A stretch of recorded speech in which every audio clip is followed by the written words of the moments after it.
28 жилийн дараа дэлхий дээрээ юу болох вэ? За сайн уу залуусаа, би Цингүн байна. Тэгэхээр өнөөдөр та бүхэндээ ямар киноны талаар ярьж өгөх вэ гэхээр Danny Boyle найруулагчийн бүтээл Alex Garland-ийн зохиол 28 Years Later гэдэг киноны талаар ярьж өгөх юм аа. За энэ хүү кино нь бол хоосорсон Европын дүр төрхийг маш тодор харуулж өгч чадсан.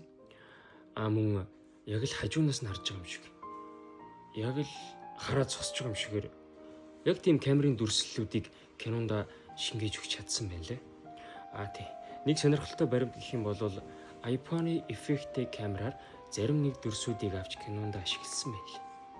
Май сонирхол. Nice. За утга санааны хувьд гэх юм бол сүйрсэн дэлхий дээр үлдсэн хүмүүс яг хэн байх вэ гэдэг санааг бидэнд хэлэх гээд байгаа юм шиг. Гэр бүлийн үнцэн, хүний мэс чанар, итгэл найдварын талаарх тийм сэдвийг хүндсэн. Тэгээд эцсүүлдээ яг тэр infected хүмүүс нь ч юм уу, тэр зомбийн ч юм уу дайсан биш юм шиг санагдаж эхэлж байгаа байхгүй. Яг бүх юмний гол дайсан хүн өөрөө ч юм шигээр бидэнд харуулж өгч чадсан байл.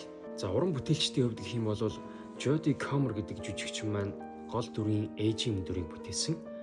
Дараагаар нь Aaron Taylor-Johnson гэж жүжигчин маань гол дүрийн аавын дүрийг бүтээсэн. За сүүлд нь гол дүрийн хүү багтах Alfie Williams гэдэг нэртэй 14 настай жүжигчин. За тэрний жүжиглэлт гэж бол бас гоё юм.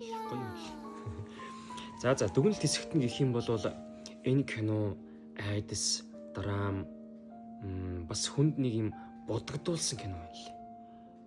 Дахиад хэлэхэд яг л тийм хүний мэс чанар, итгэл найдвар, гэр бүлийн үнц юм. Ер нь акшн гэхээс илүүтэй бас мэдрэмж төрүүлсэн кино ч юм шиг. Тэгэхээр би энэ киног та бүхнийг үзээсэй гэж зөвлөж байна. 28 Years Later.